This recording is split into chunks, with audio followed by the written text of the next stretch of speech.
All right, everybody, with us this week, we are live at Long Live once again with assistant brewer Freddie Schwindt. Like the bike, got to make sure we got it right. Like the bike with the T. Like a bike with the T, but the assistant brewer of Long Live Beerworks. We're in Providence yet again. We had Veronica a while back, and now we're making a 2 for 2. So, welcome to the show, and how's everything going? It's going well. Thanks for having me. So, first off, we always like to start a show with a cheers. So, salute. What we're drinking here, Yeah, right? absolutely. I mean, this is relatively new. Mm-hmm. It's you were telling us before, a lot of Motueka, very hoppy it seems. Yeah, we packaged this up on Monday.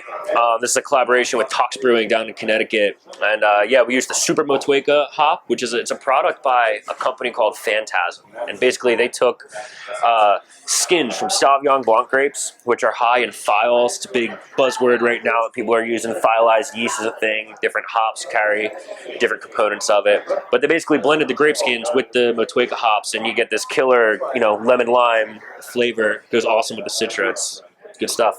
Definitely. I mean, look at the color. First of all, this is like almost screaming like New England IPA. Which totally, that's a speed for sure. So to get things going, Freddie, let's tell the people who you are, right?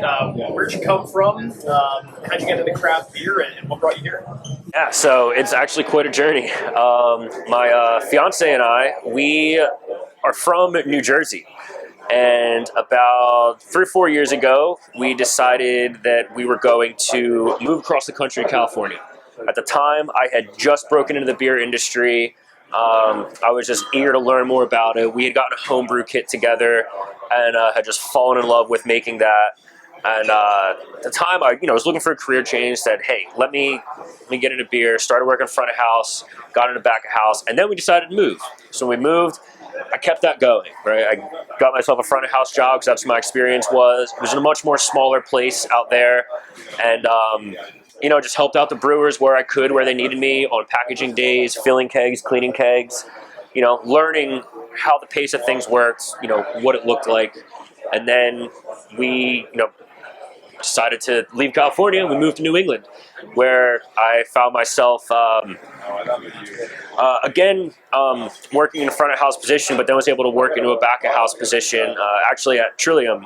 And when I was able to build my career there, from the bottom of the packaging team up to a cellarman, and then I was driving from Rhode Island all the way up to Canton every day. Which got to be a lot. But I learned so much, and they really set me up well. And I saw this opportunity at fiance and I had come here numerous times to just hang out and pick stuff up. We love Long Live, so when I saw this opportunity open up, I was like, this is my next career step. It's in a place that I love and have the utmost respect for.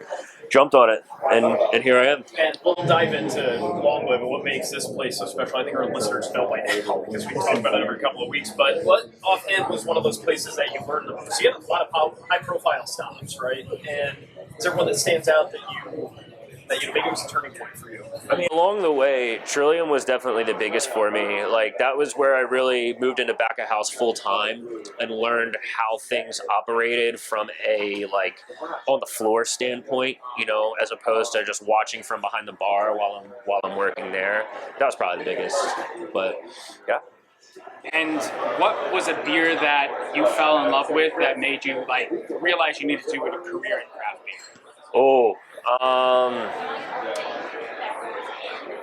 Hard question. I don't know about the career, but I know one that actually opened my mind and sort of kickstarted my curiosity with craft beer was CBS from Founders, the Canadian Breakfast Stout.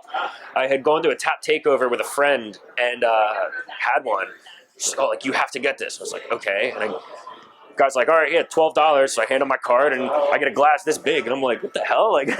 But then I sipped it and my world I had no concept of what beer could be. And I think from that point on, it just, all the curiosity just kind of took off from there. So it started in New Jersey for you, and we've had a couple New Jersey folks on the show. A lot of restrictions going on in the state right now as far as liquor. Any thoughts, if you're up to date on that situation, and it's anything that's come to mind for you? As far as I know, it's tough. I have a number of friends who work down there in the industry, and I mean, it is weird.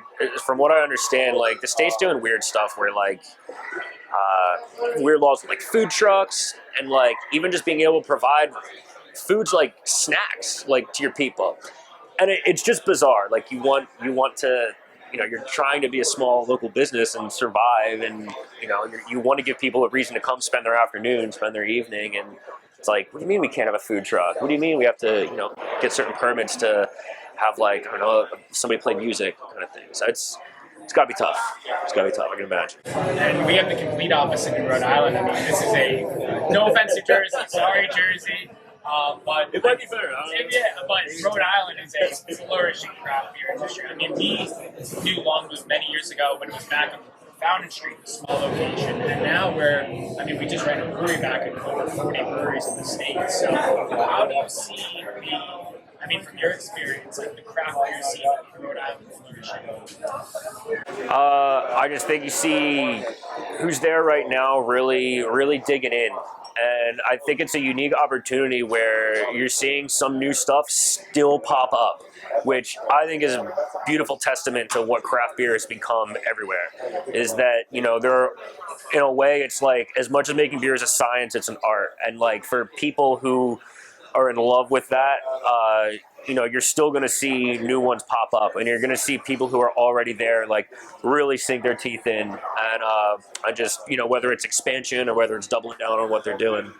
So you came back from California, you worked at Trillium, and then this pops up at Long Live. What was that process like? You mentioned like that was something you had to jump on. Why Long Live, and how did you get involved here? I had gotten into this because I wanted to be a brewer, and I wanted to learn to do it. And obviously I knew from a homebrew scale, and it was, like I said, the commute there was it was a lot. I was traveling a far way, and so it was just nice to have that opportunity to be closer to home. And they make a great product that I love and respect, and it felt like the time to reach out, and I just reached out, said what's up, and we had our couple interviews, and there it went. Off that, and we had this for a little bit later on, but a good time to bring up Armando, right? Who is basically Rhode Island beer royalty, and now New England royalty. But you have to spend a lot of time with him, right? How has it been learning from him, and what are some of those things you picked up along the way from someone who a lot of folks in the state would consider visionary? Yeah, he's a great dude. He is incredibly passionate about what he does. He has a meticulous eye for detail, and I think that's one of the biggest things that I've learned from him is just like, there are so many little parts of the process that you can dial in to get a phenomenal product, and he has definitely translated that passion and that keen eye very well. So he's a good dude to work with. So you talked about starting as a home brewer, and we got the numbers here. You got a 15 barrel system with 7 30-barrel fermenters and a growing barrel room. So how was that jump for you from the little glass carboys that all three of us know to now? Okay, this is some serious horsepower. Yeah, it's a lot. It's a lot. Horsepower, horsepower, big time. It's a lot. I'm comfortable with it. It was. I think. The early shock and awe of like the size of what a professional brew house looks like that kind of set in and faded a while back for me. Like, still, it was like, okay, like, I'm here to do a job, I got to do my work, and it's like I still every once in a while like wrap up after a long day, and it's like it's quiet. I like to just kind of look around at the brew house and just like appreciate the size of that and like where things have gone, because it is cool. It is neat. It's definitely a different beast. I think a lot of people, when they hear a brewer, they know that you're responsible for making beer, but what a lot of people don't appreciate is what you're actually doing day to day. So in layman's terms, what is your job? You're basically no, like the joke is like your stuff's only as good as how clean you keep everything, and cleanliness is definitely imperative to the beer process. So all jokes aside, that is a lot of what we do. Making sure that after a brew day that the brew house is thoroughly cleaned and rinsed and ready to go for the next one. That before you move any beer anywhere, like you're using clean lines, clean parts, and if they're not there, you have to stop and make sure that you're cleaning those. yeah, it's just something super important to be on top of. But in addition to that, I mean, we do a lot of things. We do like yeast management, so making sure that the yeast is healthy, tracking the fermentation. So like every day we'll pull samples and we can read, where that beer is in its process of from start to finish. And from there you game plan on, okay, like when are we going to need to do this or that to it? And you kind of build your schedule on the fly. You always have a plan, but like you have to constantly be evaluating that and ready to adjust at any point. So it's a lot of moving parts, and it's so much more than just brewing beer. Yeah, I mean, from the homebrewing perspective, like we've messed up plenty of beers because like the sanitation process. So on a larger scale, like I can only imagine like how sanitized everything is. Yeah. From your perspective, though, I mean, you've been here for a little bit of time, but favorite beers that come to mind? Oh, I mean, I'm a big fan of just the double IPAs that we do. I know it might be cliche, but the all-seeing eye is definitely killer. As we're talking about it, it's coming to my mind, but Through These Eyes is a particular DIPA that I really enjoy from here. We use the Citra, like the cryo in that, and that just adds such a nice soft texture and absolute pop to the flavor. Also a big fan of like the PVD pills. I think we have a great program of like sort of say maybe they're less appreciated or less popular styles, right? The lagers and the traditional ales and things like that, and we do a tremendous job of some of those. We just released our Irish Dry Stout today. It's for St. Patty's Day this weekend. So, but yeah, Through These Eyes, PVD pills, probably two of my favorites. Can you pitch Frozen Cup to someone that's never had it too? Oh man, do you like fruit smoothies? It's massive amounts of fruit. I'd always say it's just the perfect amount of tartness. It's not overly sour, but it's also not overly sweet. And I think it's a great line of fruit sour that we do. I think I can speak for both of us. When I first had Frozen Cup, I'm like, I wasn't expecting what was poured. This looks creamy. It looks whatever, right? But it is a flavor combination like I don't think exists on this planet. It's pretty awesome. Yeah. Every single time I grab one, because it's like there's a new flavor every single time, and I'm like, well, I gotta try it, add it to the flight, and it's like they keep getting better. Oh, cool. That's good to hear. Thank you. I mean, it's like, because I think what Long Live does a great job, it's like your IPAs are unprecedented, not only in the state, but I would say in like the entire East Coast. But then you also do fun stuff where it's like you wouldn't expect a powerhouse of a brewery making incredible IPAs to do something so innovative like this. Mm-hmm. So it's definitely it's a cool thing. Yeah, cool. No, I appreciate it. It's they're definitely delicious. I think we do a great job with them. With that too, you don't have to give any spoilers, but what's on tap for you guys right now? What's cooking up in the back? Oh, well, we got just some fun stuff. Yeah. Teaser, right? Yeah, it is a good teaser. What can consumers, maybe? I definitely know we have listeners that frequent Long Live. Like, what can those consumers, expect from this? Well, you can always bank on like some rotating classics, right? Like we don't necessarily do like a flagship, but we always have like a rotation of like, the fan favorites that you'll always have, one or two of them around or coming around very soon. And usually there's always something new and fun in the works that like, maybe Armando's gotten curious about like, oh, what if we do this with an IPA, so something like that. We just did a couple new IPAs recently. Fire, Blood, and Steel was a fun one that I think it's just the way we blend the ingredients and make it work. But that one just had a great body, great aroma to it. And then there's always some fun classic stuff too. Like I said, the Dry Irish Stout is something that is incredible, and another fun traditional ale right around the corner. It's about to come out. You mentioned Armando sort of experimenting and tweaking certain things. Let's play this out. Sorry, Armando, but if you had free reign over the back, what would be the first thing that you brew? Like, is there something you've been dying to brew that you're like, wow, that would taste really good? It's just so out there. It's different. What's that number one for you? It wouldn't deviate too much. No, I think me personally, I would take everything I've learned and I would put it in a pale ale.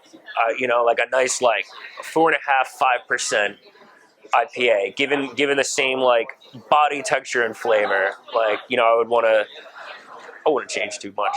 Crushable. Crushable. Fair enough. Crushable is a great way to drink beer. So that's the long live side of your story. Let's talk about a little bit more of yourself. So All right. I won't do the devastating loss of the Super Bowl just yet. We'll save it. So we're going to get there. We're going to get there. We'll get there. I'll tee it up. Drink some more beer. So you Sounds good. That's only a couple. Tell us about the Moot Point fermentation project. Whoa, Moot Point fermentation project. I didn't expect this to come up. It's a fun little just hobby, a home thing that my fiance and I started. You know, it's really nothing right now. We like to mess around with fermentation. You know, I think it's a very healthy way to approach food, and I don't know. We do everything from like hot sauce to pickles, and then obviously it was like branching off of our love for home brewing, which is how it started. And yeah, we just like to play with it, share it with our friends and family, do a little Christmas basket every year for everyone. It's fun time. You're a hot sauce guy. I love hot sauce. What's your favorite hot sauce? So way on the spot. Oh, are we talking like paint or flavor? Ooh, I like both. well, give us both. Yeah, now we need to know. You can't bring that up and not give us your Yeah, no, for real. I love the bomb. I don't know who makes it, but I love the bomb.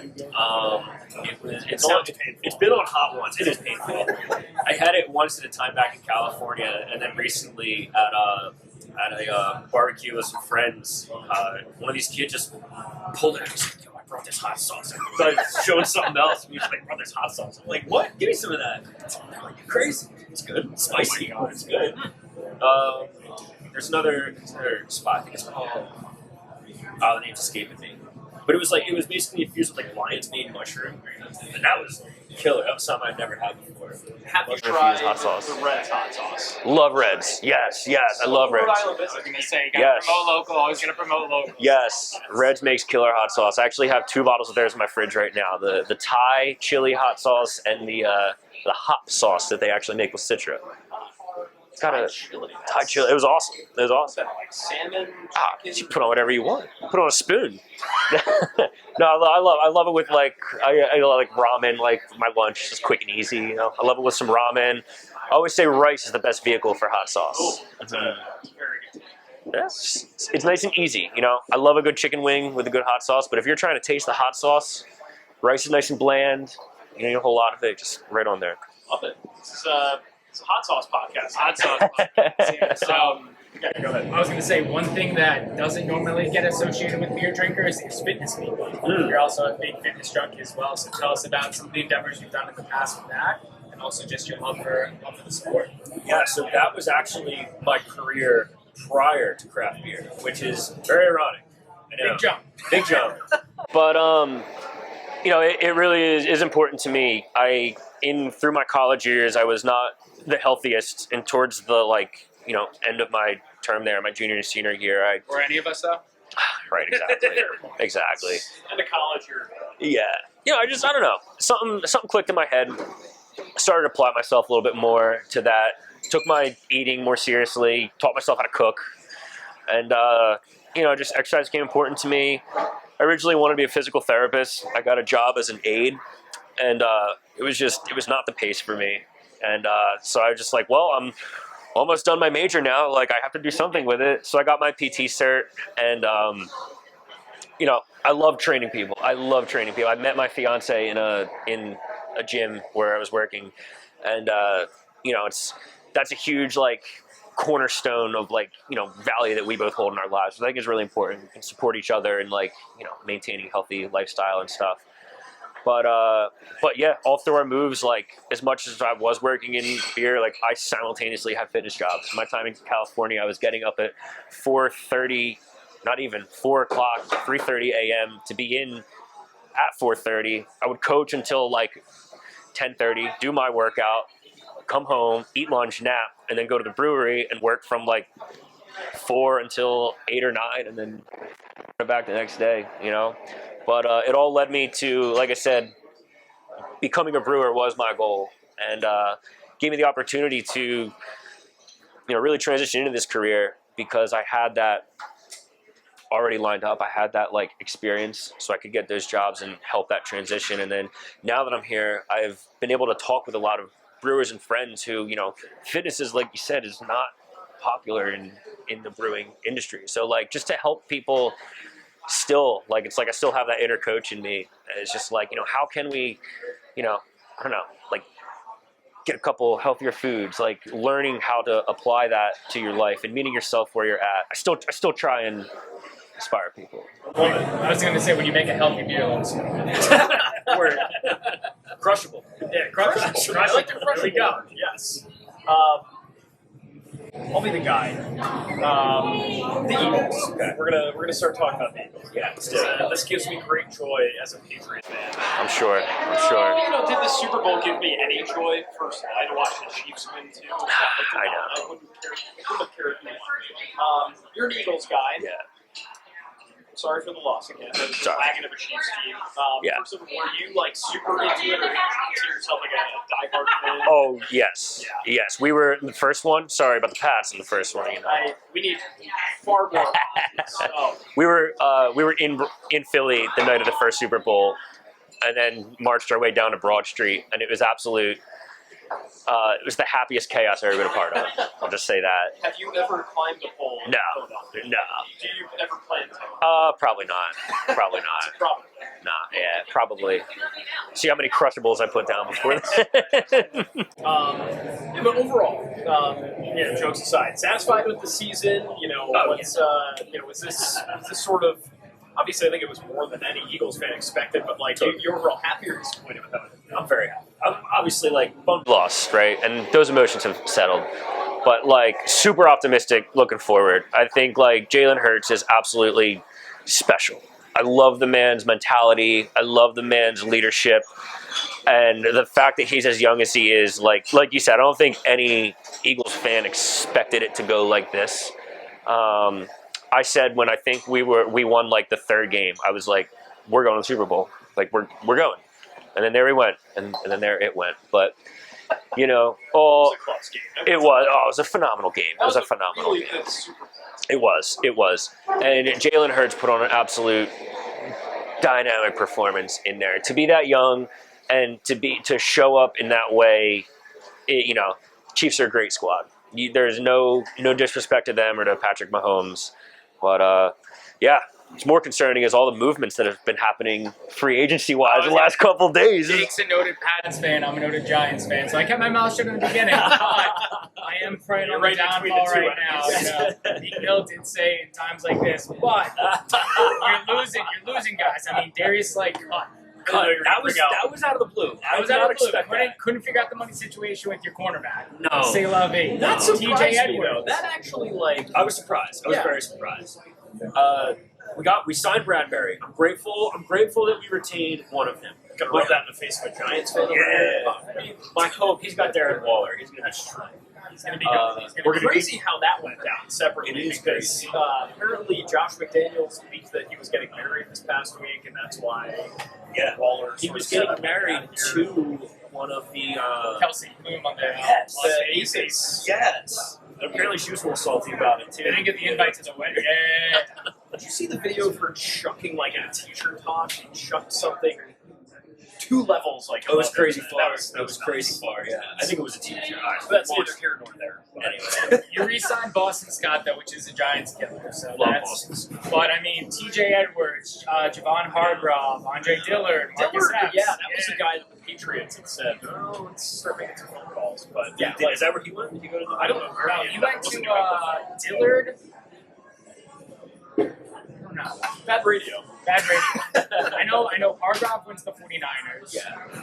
Which good for Hargrove because I don't think we ever had it in the budget to pay him what he deserved. And he got what he deserved. He had an absolutely phenomenal. He's gonna have a great career. Yeah, and you guys brought back Jason Kelsey, who was more of a lock. I mean, he's still a Pro Bowl center. There's no lineman can live up to 45 years old in the NFL and be phenomenal, but he is a locker. Yeah, He's a locker. Yeah. But what's next? I mean, the money situation. I know in the back end of your mind, you're gonna have to pay Jalen Hurts in 2 years. I know. And he's gonna be the way the quarterback market is. I know. He's gonna be $50 million plus a year minimum. I know. It's gonna be tough. It's gonna be draft smart, and in Howie we trust. He got us. He got us here. So my hope is that this year with cutting Slay, while that hurts my heart, my hope is that we can sign C.J. Gardner-Johnson back and get him back. And then with that 10th pick, we can take a cornerback. Preferably, I would love if the guy from Clemson fell to us. I would love to have him, just so we can keep that cornerback spot.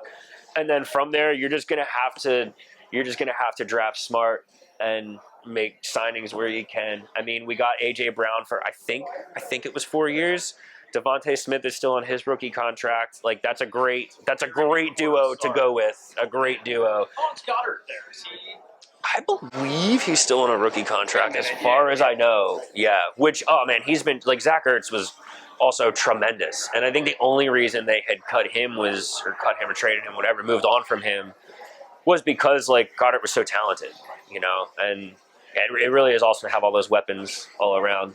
And running backs, I feel like running backs are just a revolving door in the NFL. You guys got one of the special ones, whereas like, you know, everybody. He is that dude. He is that dude. He is gonna be. He shut a lot of people up this year. Yes, he did. I don't want to hear people being like, never pay for a running back because you don't make the Super Bowl. Saquon Barkley is more than that. He's a dual threat. He's your wide receiver 2-3. Yes, he is. Running back 1. He creates space. Saquon Barkley is a generation. I think here's my hot take. He's the reason the Giants made the Super Bowl, playoffs this year. He is the reason why they made it. You think Daniel Jones took a step up this year? I think so. You think so? I think so. I mean, like, Daniel Jones has never had offensive coordinators back-to-back seasons. He's had different head coaches. I mean, to make the playoffs with no wide receivers. I mean, Kenny Golladay was useless, but you have guys like Isaiah Hodgins, who was picked off the waivers, and Darius Slayton, who was like a 4th-round pick, who, again, talented young wide receivers. They are not your DeAndre Hopkins, Stephon Diggs, A.J. Brown. They're not tier 1. They're not tier 1. Right. So, I they had no tight ends. They had Saquon and Daniel Jones holding that team together, and they made the playoffs. So watch out. Yeah, watching.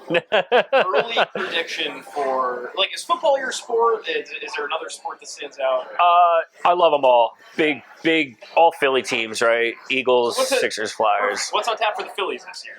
Oh, we're going back. Wow. Going back. Yeah, run it back. You're saying the Mets, I don't care what Uncle Stevie did. The Mets are the Mets, dude. The Mets are going to Mets. Verlander. Yeah, that's right. They did bring Verlander. Yeah, it's a little scary. They lost to Grom, so. Yeah. What injury prone? No. Yeah. Now, I would love to see the Phillies go back. What an exciting just year for them last year. It was awesome to watch. I'll say a prayer for the Flyers for you. Yeah, they're the odd man out. That's okay. Yeah, they're the rough ones right now. What's the ceiling on the Sixers this year, do you think? Dude, they've had a lot of ups and downs. As a Philadelphia fan, I am getting ready for more heartbreak. I would not be surprised. I just want to make it out of the second round of playoffs. I'm not asking for a run.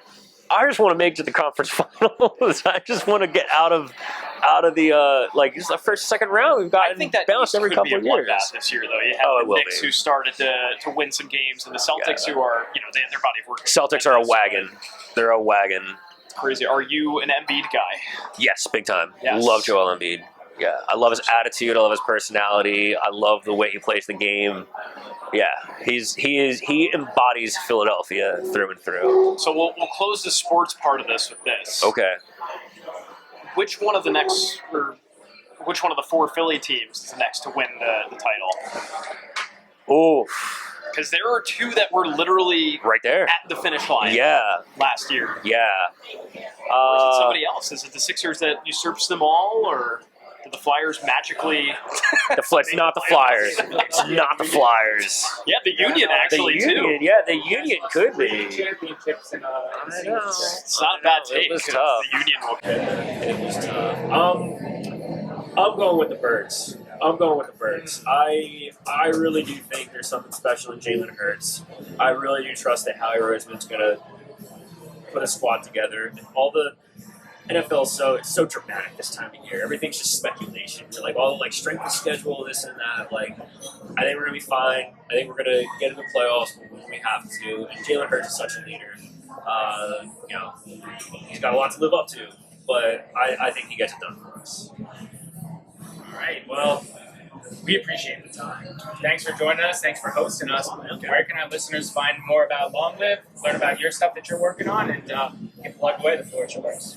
Yeah, so I mean, Long Live, we're here. We're slowly but surely making our way out and about into bottle shops and bars around the greater Boston area there. But right here is always going to be the best spot to come and get our stuff. If you want to follow my little experiments, Boot Point Firm Garage is it's a little Instagram handle. And yeah, that's pretty much it. Love it. Excellent. Freddie, thanks so much for the time, man. Appreciate it. Wish you the best, but not in the Philly sports. Not too much. But, everything else. Well, hey, I understand. We'll do what we do. Bang bang burger. Wish the IPAs and Pilsners and Crushables more success than Philly Sports. We'll meet you there. Hey, helps my career. Thanks a lot, man. Appreciate it.